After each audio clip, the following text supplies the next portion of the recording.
New York state lawmakers have introduced new legislation that would immediately strip Governor Cuomo's emergency powers.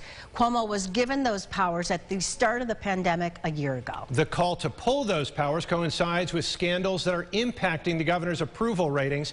Tonight, we have an exclusive poll on the governor and what New Yorkers think about Cuomo and the controversies. Jack Watson joining us now in studio with those results. Jack. Adam, this was an exclusive poll done over the course of yesterday and today. We are just now getting the results, and the results are telling for the embattled New York governor. A new Emerson College poll says almost half of New Yorkers, about 48%, disapprove of the job Governor Cuomo is doing.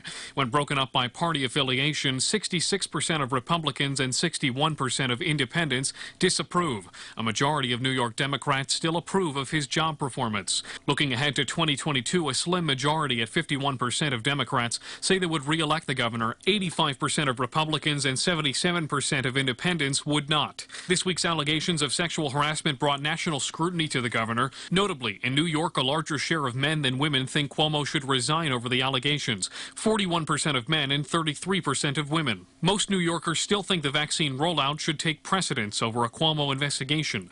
Here in Western New York, over 50% don't approve of the job he's doing. 46% say he should resign over the allegations. 61% of people in our area say they're very dissatisfied over the governor's handling of nursing home deaths. Emerson College professor Spencer Kimball walked us through what this evening's results mean. It looks like for the governor that voters don't necessarily want to throw him out, but they know that this was probably going to be his last run as governor, or at least 2/3 of them think that it should be his last run.